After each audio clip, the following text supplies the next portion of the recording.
All right, so it's time to add some movement to the pawn we created in the last video. And the lesson actually states that we need to attach a movement component to our pawn. So that is what we'll be doing. To start with, what we're going to do is go ahead and check our inputs, specifically our binding axes, and make note of the movement bindings we put in there and their spelling. From here, what we're going to do is add a new pawn. And this here we're going to do new class. We're actually going to select the show all, and we're going to type pawn MO, and that'll pop it up. Pawn movement controller. Click next.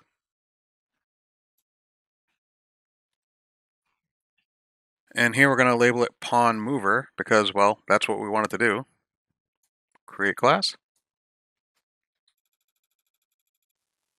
Okay, so it created our class for us, our header and our CPP.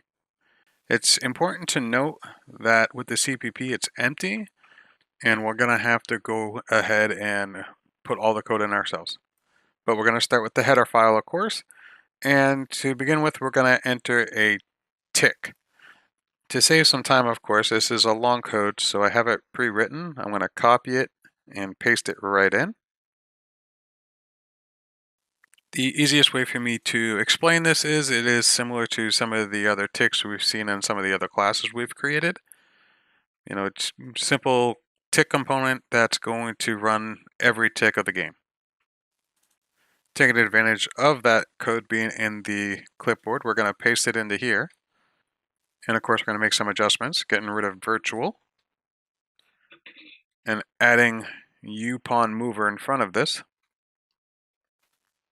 And coming over to here and getting rid of override. From here, it's time to do our super. Oh, we need to fix the typo first. Pawn. Okay, now the super.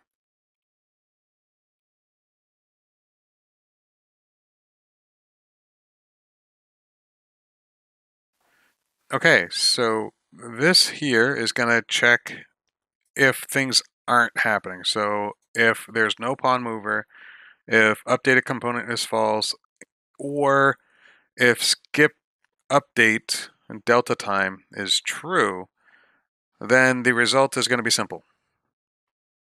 Return. Basically getting out of this function.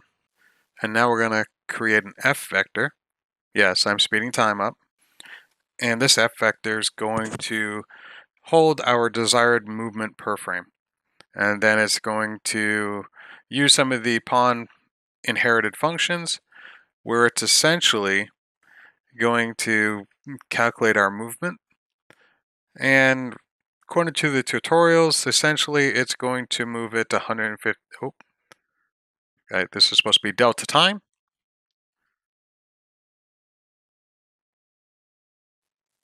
There we go. And it's going to move 150 units per frame. Okay, so from here we're going to create an if statement, which is going to basically check to see if our desired movement, this frame, has any movement left. If it's close to 0, then it's not going to do anything. However, if it's not, then what it's going to do is check to see if it's hitting an object or not. If it is hitting an object, we're going to set the code up to slide. And basically it's trying to avoid the object.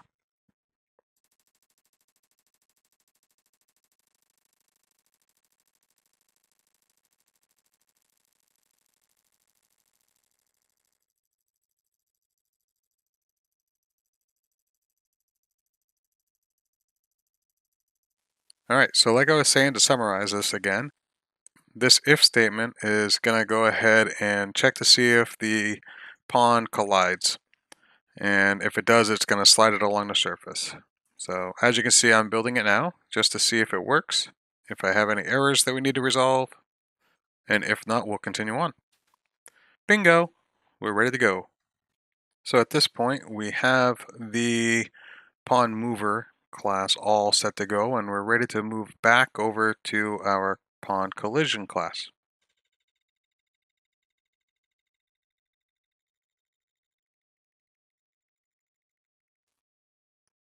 We're going to start by adding a class reference to our U-pawn mover. Point to, and we'll call this our movement component. And now we're going to go ahead and tap into one of the inherited functions we get from being derived from the pawn. So virtual U-pawn movement component, and the function we're going to grab, we're going to point to is get movement component. If we give it a minute, those lines will go away. There it is. However, this one here, yep, there it is. It's going to come back, but I promise we'll resolve that in a minute. First, we're going to declare some functions. These might look familiar. Forward, float, value, and then of course the other two. And right, and this one being turn. Now we're going to go ahead and define these the quick way. Oh, misspelling. Go ahead and fix that. All right, one down. Do the next one.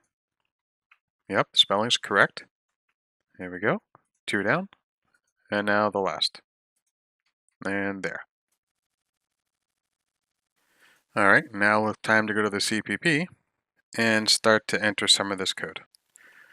The first thing, just underneath our auto possess, we're going to do is mess with our movement component.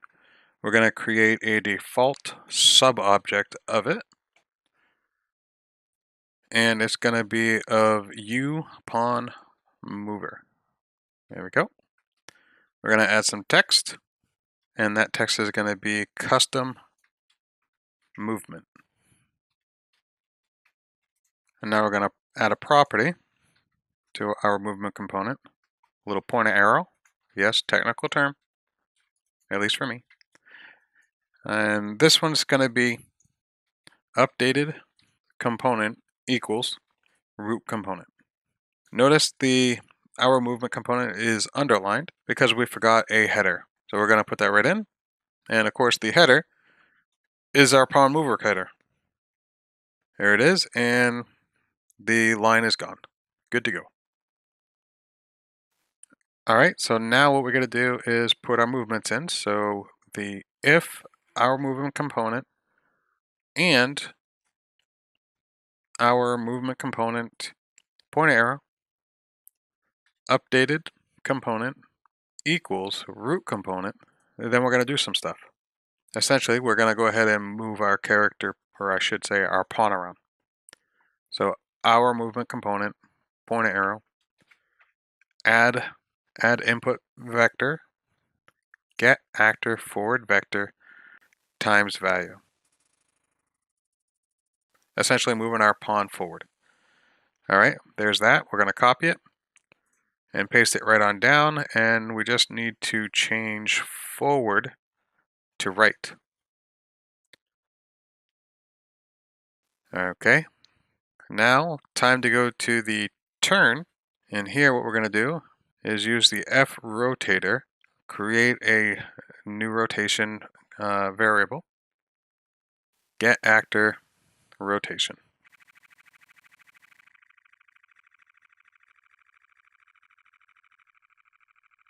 All right, now that we have this new rotation, we're going to go ahead and grab the yaw, and we're going to add to it the value. And now that we've added the value, we've essentially added the rotation that we wanted to it. So all we have to do now is set it. Set actor rotation, new rotation. Okay, so now what we're going to do is add our bindings. So we'll put those right here in the setup player input component section. And it's going to, of course, be input component, pointer arrow, bind axis, And then again, here, what we have to do is make sure the spelling's correct. For me, that was forward, comma, this, comma, ampersand, a pawn collision. And then we're going to tap into our forward method. Semicolon to end it. We're going to copy this twice, and then just change the two things we need to change. Right, turn, and then over here, right again, and turn. All right, that's our bindings. Now we have one more thing to add to this, and we'll put it right here underneath. It's a U pawn movement component. We're going to point that towards our pawn collision. So a pawn collision and get movement component. Going to make this a constant. And then we're just going to put a little bit of code in here. Return our movement component. Okay, so that's all set. I believe that is all the code we need, so we'll build it. Hopefully no errors come up. But if they do, we'll take care of them. Perfect. So now we can go over to Unreal, and if everything went well, we should be able to play this. Let's make it bigger so we all can see. And voila, we can move around. Forward, backward, left, right. And let's try this out. I'm pushing forward, and I'm sliding along to the side. So basically our pawn is trying to move around the object, and there it goes. All right, guys, so that's this exercise, Module 3 exercise. So I hope everybody was able to figure it out. If not, I hope this video was helpful, and I will try to continue to put these up as much as I can.